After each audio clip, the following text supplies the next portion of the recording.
Hi everybody, this is Dr. Ihab Abdurrahman Ihab Tarawa, consultant of acute care medicine at Soba University Hospital, professor of medicine, University of Khartoum, dean of Sama Institute of Health. We are still continuing our sessions on patient safety. This session about understanding systems and the impact of system complexity on patient care. Learning objectives. We would like to explain the term system and the term complex system and as they relate to healthcare. We would like to also to describe traditional and system approach to an error or to errors. Describe the term high reliability organization and draw the lessons to improve healthcare delivery system. This is a case scenario reflecting patient journey in a hospital. This is a 48-year-old male came to work in his usual health. He suddenly developed convulsion and loss of consciousness. His co-worker called the ambulance and transferred him to the hospital. He was checked in by a receptionist, immediately evaluated by a medical assistant, then a registered nurse. Then a junior resident evaluated him, that was followed by a senior resident and ER specialist. The ER team consulted internal medicine and neurology, and he was seen by different team member and residents and a fellow and so on. An urgent CT scan was requested by the ER resident. An order was entered by the ER clerk. After 2 hours, CT was not done because the ER resident did not call radiology. Hospital policy requires that for emergency study, radiology should be called for all emergency studies. It happened that resident was new in the facility. After resolving this issue, the patient was transported to radiology suite by an ER nurse, and ECG was ordered by a resident, processed by the clerk, and received by ECG unit coordinator, performed by ECG technician, read by cardiologist next day, and published in the electronic medical record by a secretary the subsequent day. The same process for lab ordering, and this is for the lab. It was complicated by different tests are collected in different tubes and also are run in different sectors, the hematology in a special sector in the lab, the chemistry in a different sector, and so on. So system is a collection of two or more interacting parts or an independent group of items forming a unified whole. This is a system. For example, mail delivery is a system. And when mail is delivered to a country, for example, let's say it is delivered to Sudan, then the processing, they're gonna divide it according to the states: northern Darfur, Kordofan, Eastern. And then in each state, they're gonna divide it into cities. For example, in northern state, it's gonna be Dongola, Halfa, and so on. So that is a linear, predictable system. But some systems are complex. Complex, usually made of many interacting parts. They interact with each other in different ways. There is lack of predictability in a complex system. If we go to that scenario, the ordering the CT scan does not imply is going to be done. Here, there is a protocol. Emergency study need a special arrangement. In healthcare, this system includes a lot of factors. Human, this including patient and his family, doctors, nurses, pharmacists, all other healthcare provider. In addition, we have the supportive and administrative staff. In addition, these people, they interact with infrastructure including technology, computer system, and many therapeutic agents. So these showing the complexity of a system, and unpredictability of each component in this complex system. People are the glue that bind and maintain the different part of the system. Error are inevitable. Whenever there is human, they are subjected to commit error and to do mistake, and some people they do violation. Traditional approach, whenever error happen, people see an error as a product of carelessness. The old culture, just work hard, be vigilant, be careful, be mindful. And sometimes they go and naming who did that, blaming, shaming, and sometimes they offer retraining. But this is didn't solve our problem. Error is still happening in spite of this activity. In fact, if you fire someone, he will go and commit the same error in another facility, and your facility is not immune. Individual failing. So, shaming, blaming, and naming, it doesn't work. People don't, generally, people they don't intend to commit errors. Only very few or small minority they do deliberate violation. Shaming and blaming and naming won't solve the problem, it will make it worse. Countermeasures create false sense of security. We have fixed the problem. Really, you don't. You just fire that guy. Clinician will hide. People they don't come proactively to help to improve and fix the system fault. And sometimes the provider who commits the error is a second victim, so it might destroy his reputation. Though we would like to look at error from system approach and fix them, but there are provider accountability and would like to avoid negligence and misconduct. Accountability, all healthcare professionals have ethical and legal responsibility for which they are accountable. They should have the knowledge, skills, and behavior set by relevant professional body, the nursing organization, the medical council, and so on. Negligence, care provided fail to meet the standard of care reasonably expected of an average practitioner qualified to care for a patient in question, or that fell below the standard expected by a physician in their community. Professional misconduct usually refer to significant departure from standard of care expected of a healthcare professional. So, negligence may be an action of omission, unintentional, or commission, unintentional action. It could be related to inattention, recklessness, inadvertence, thoughtfulness.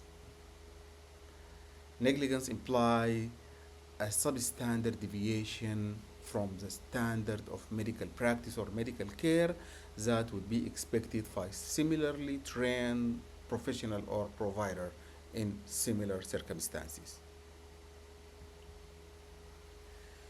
When we go to system approach, one of the first thing to do is to investigate. The more we understand how and why these things happen and why to care, we can try to figure out the causes. We can check, and then strategy will be how we can fix the gap. Do we need to develop new protocol? Do you need to educate? Do you need to change the system or the process? So system approach help us to try to reduce the error and even their consequences. So when we look at this, there are many factors. Sometimes patient himself, patient they have complexity, and disease itself present in a different manner. There are provider factor. You have a junior resident, you have an intern, you have a student, you have a senior consultant. And also the task itself. Some tasks are easy, some tasks are very complex, some tasks are done in unfamiliar environment. Technology factors also, team factor and their dynamic and their interaction with each other, plus environmental factor and organizational factors. Slips and lapse. Slips are failure of execution related to attention, and usually slips that action is observable, while lapse it is related to memory. So human failure, it can be error or violation. Error, slips اللي هي action, slips of action, action not intended. Lapse, it is due to memory gap, mistake. Sometimes you do the thing and you think that you are doing the right things. Violation, as we mentioned, it is believe that it could be that you believe there is no rule, or there is a rule and you violate that rule. Hussein is a new intern in surgery department, and in his first day he went to the operation room with a senior resident as an observer, and he was not sterile, but he did touch the sterile field in a good intention to help the scrub nurse. Is he accountable for this action? Let us analyze. If we analyze such a case using system approach, then we will raise question. Do the operative room have a protocol? Is this resident new to the unit? Was he oriented about the ER protocol? Was he supervised? Or even, do they have an OR policy? If this policy disseminated, is it written by people who are familiar about the sequence of action? If the resident is prepared and he was oriented, then he is accountable for his action. Patient is very important part in system thinking. Patients are part of the system, and there are many factors that affect their contribution. The severity of illness, literacy level, and cultural background, and how do they understand their illness and treatment. Patients are group usually have the least say in how health service should operate. They are often required to accommodate inconvenience, inadequate care and treatment, and inadequate information. Patients put up with unsatisfactory care because they often understand the pressure on healthcare worker, and they do not want to offend them. Although patients sometimes they can ask about why the test is requested and what is the test result, but sometimes if they see their provider not doing hand hygiene, they don't ask them to do hand hygiene before touching them. Safety experts believe that it is harder to change aspect of a complex system, but it is even harder to change behavior and thinking processes of human being in terms of their contribution to error. Therefore, the main response to an error should be try to change the system using system approach. System approach to error in healthcare require an understanding of all the factor and component involved in each process and healthcare delivery system. Reason use the term active failure to describe error made by a worker that have immediate adverse effect. The nurse or a doctor who committed the action, it is the person who did the active failure. But he also described a second essential precondition for occurrence of adverse event, namely the presence of one or more latent condition. There are system factor that has been going on for a while, and it set the final provider to commit the mistake or the error. Latent conditions are usually the result of poor decision making, poor design, poor protocol developed by people other than those who are working in the front line, or even poor equipment design or poor communication style. Swiss cheese model These conditions are often set in place long before the event in question. Example of latent condition in healthcare include fatigue, inadequate staffing level, faulty equipment, and inadequate training and supervision. So in Swiss cheese model, we have the hazard passing through different holes in this Swiss cheese. And then at the end, when we have the active failure, then injury and consequences can happen. To prevent these adverse events from occurring, reasons proposed we should use multiple defense in form of successive layer of protection by understanding the process, to be aware about the condition, set alarm and warning, restoration of a system, safety barrier, containment, elimination of unnecessary process, evacuation if needed, escape. All these are thinking process and actions that we can implement to improve system. Design to guard against the failure of the underlying layer. So this is can be achieved by having policy, good written policy. It addresses all the situation, standardization and simplification, writing protocol, use automation whenever it is feasible, improve device human interaction or architecture. By all these interventions, we try to bash the hole in the Swiss cheese and then we can protect the patient. If we see this defibrillator in a busy code blue, the provider might press synchronize charging or synchronize shock, and inadvertently he can press the on and off button and the machine can shut down, and it's gonna take at least half a minute or a minute to restart. So this equipment design, it need to be changed. If we look at the projector, when you try to shut it, it asks you, do you want to shut? Even your computer and desktop, it asks you, do you want to shut or not? So we have to make this equipment user friendly.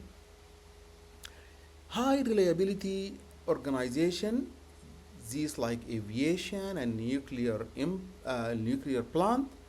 The term high reliability organization refers to that organization that operate under hazardous condition but manage to function in a way that is almost completely failure free.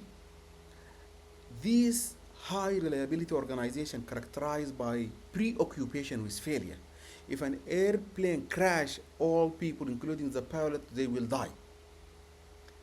But if you commit an error, your patient will experience that injury, he might die, but you go and do the same error to another person. So preoccupation with failure, commitment to resilience, sensitivity to operation and culture of safety, everybody will come up and voice any concern whenever there is a concern about safety. Nowadays, flights are very safe. It is estimated that more than 30,000 flights are operating each year. They carry more than 800 million passengers, and it is almost safe. Error happen, but the culture of safety and system approach tend to catch them early and rectify and correct them. So healthcare can learn many lessons from high reliability organization. Although we are different from plane, from nuclear plant, but we can learn from their success, what factor makes them successful, how they communicate, how do they build their team, using checklist and protocol. We can learn all this and implement to improve the safety of health delivery, and also from their failure, how do disaster occur even in typically high reliability organization. When these happen, they investigate and they try to correct the system. So healthcare is very complex. When things go wrong, adopting a system approach is far more productive for patient safety than person approach. And thank you.